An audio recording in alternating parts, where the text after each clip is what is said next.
जय हिंद फ्रेंड्स। इस वीडियो में हम राजा शंकर शाह यूनिवर्सिटी छिंदवाड़ा का बीए थर्ड ईयर का इकोनॉमिक्स का पेपर देख रहे हैं भाई। और इस पेपर में जो है ना मेज़र सेकंड का पेपर है। ये मेज़र वन तो हम आपको पहले प्रोवाइड करवा चुके हैं। इसके साथ साथ हम आपको माइनर भी प्रोवाइड कर रहे हैं, इलेक्टिव वोकेशनल सभी पेपर प्रोवाइड कर रहे हैं। उसमें जो ऑब्जेक्टिव पूछे गए हैं वो उसके आंसर्स भी आपको प्रोवाइड कर रहे हैं आंसर के साथ। इस पेपर का नाम है स्टेटिस्टिक्स। ठीक है, चलिएगा।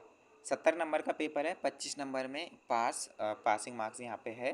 पर किसी किसी पेपर में 28 नंबर भी है, तो थोड़ा उस हिसाब से आप पढ़ के जाइएगा, है ना। पहले ऑब्जेक्टिव देख लेते हैं, क्योंकि ऑब्जेक्टिव के आंसर भी हमें बताना है। फाउंडेशन के भी हम आपको प्रोवाइड कर रहे हैं, जिसके आंसर भी हम आपको बताएंगे। 4 सेट आपको प्रोवाइड करेंगे जो राजा शंकर शाह यूनिवर्सिटी के प्रीवियस ईयर के पेपर होंगे। जिन भी स्टूडेंट ने अभी तक हमारे चैनल को सब्सक्राइब नहीं किया है ना, जल्दी सब्सक्राइब कर लो, ताकि आपको most important question previous year paper और उसके आंसर भी इसी चैनल पे मिल रहे हैं। टेलीग्राम और व्हाट्सएप ग्रुप पे ज्वाइन नहीं हुए हैं क्या, तो जल्दी हो जाइए, लिंक मैंने डिस्क्रिप्शन पे दिया हूँ। व्हाट्सएप पे आपका नंबर कोई भी नहीं देख पाएगा, वहाँ पे सिक्योर हो आप। ठीक है, चलिए पहला ऑब्जेक्टिव देखिए। प्राथमिक समंक का स्रोत है। तो जो प्राथमिक समंक है इसका स्रोत क्या है तो बताऊं। ऑप्शन नंबर यहाँ पे जिनको पता होगा ना वो कमेंट में भी बताते जाएंगा। लेकिन ऐसा मत करना कि भाई मैंने बता दी और आप कमेंट करते गए। भाई कमेंट मेरे बताने के पहले कमेंट करना, ओके।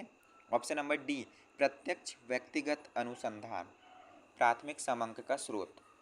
नेक्स्ट है यहाँ पे, ये देखिए 12, 10, 14, 6, 20 की माध्यिका क्या होगी, तो राइट आंसर हो जाएगा जो इसकी माध्यिका होगी ना वो 10 होगी। ओके, अब माध्यिका कैसे निकालते हैं वो आपको निकालते आना चाहिए, है ना।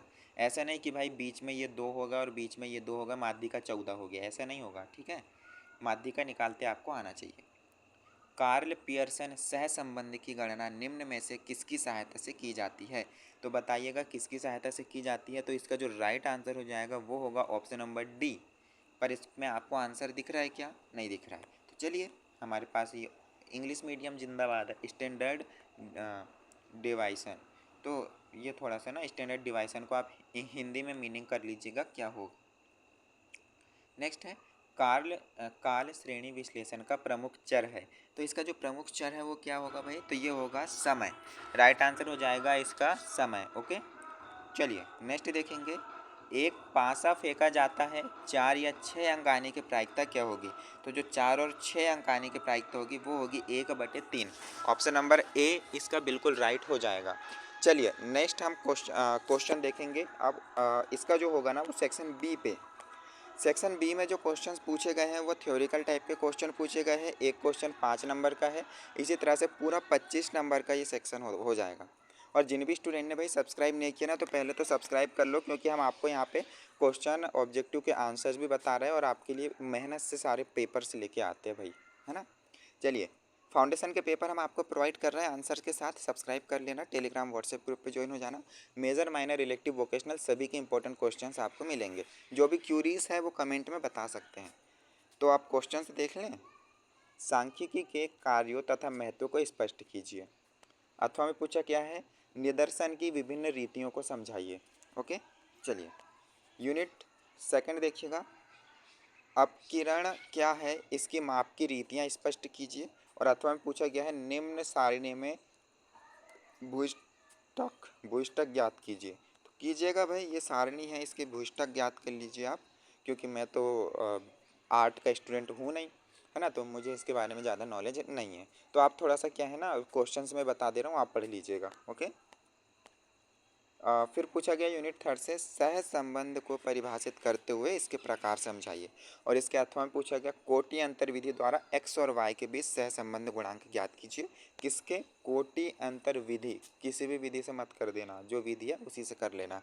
और एक पॉइंट की बात बताऊं, मतलब पॉइंट की बात ऐसा है कि जब मैं 12th क्लास में था ना, मतलब 11th और 12th में जब कोई भी इस तरह से क्वेश्चंस होते थे, मैं कोचिंग जाता था।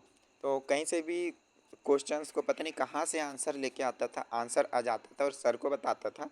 तो सर क्या बोलते थे तेरा आंसर बिल्कुल सही है बोले, पर ये विधि कहाँ की है पता ही नहीं था उनको। मतलब विधि ऐसा कुछ नहीं था, मैं तो अपने मन से ला देता था, कुछ भी जोड़ कुछ कैसे भी लेके आ जाता था, पर आंसर आ जाता था नीचे।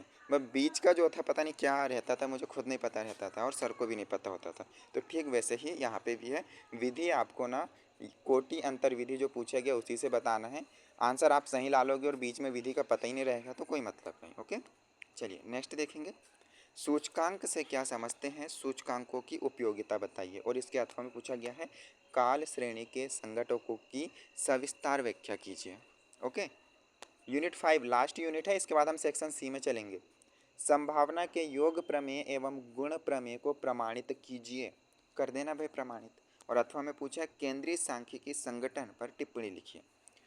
तो चलिए अब हम सेक्शन सी देख लेते हैं बिना बकवास किए, क्योंकि अब मैं जब सब्सक्राइब करने के लिए बोलूँगा, फिर टेलीग्राम व्हाट्सएप पे ज्वाइन होने के लिए बोलूँगा, तो आप सोचोगे कि बीच बीच में बहुत बकवास करते हैं। चलिए कोई बात, सीधे क्वेश्चंस पे आते, ये सब तो आपको पता ही होगा, है ना। पहला क्वेश्चन देख लीजिए, हालांकि पूरे पेपर का 7वां क्वेश्चन और सेक्शन सी का पहला क्वेश्चन है। प्राथमिक समंकों को एकत्र करने की विभिन्न रीतियाँ कौन सी है, इनमें कौन सबसे अधिक विश्वसनीय है और क्यों है, ये भी बताना है। ओके, मतलब कौन सी विश्वसनीय है और क्यों है। चलिए नेक्स्ट है निम्न समंकों के समांतर माध्य की गणना कीजिए। तो ये समंक है भाई, इसके समांतर माध्य की गणना आपको करना है। ये अंक से कम है और छात्र संख्या। ओके, चलिए ये इंग्लिश मीडियम के लिए था। नेक्स्ट है सहसंबंध और प्रतिपगमन में भेद कीजिए, प्रतिपगमन की उपयोगिता समझाइए। नेक्स्ट है प्रतिपगमन रेखाएं दो क्यों होती है, किन परिस्थितियों में केवल एक प्रतिपगमन रेखा हो सकती है।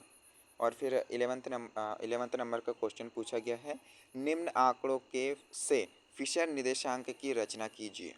तो कर दीजिएगा भाई, ये आंकड़े हैं फिशर निर्देशांक की रचना। और इसके बाद पूछा गया है भारत में समंकों के संग्रहण के स्रोतों पर प्रकाश डालिए। और अथवा में पूछा गया है निम्न में से किन्हीं दो पर टिप्पणी। तो भाई देखिएगा यहाँ पे 3 दिए गए हैं, किन्हीं दो पर टिप्पणी आप बता दीजिएगा। 10 नंबर का पेपर है, क्वेश्चन है, मतलब 5-5 नंबर आपको मिलेंगे, कोई दो आप कर दीजिएगा।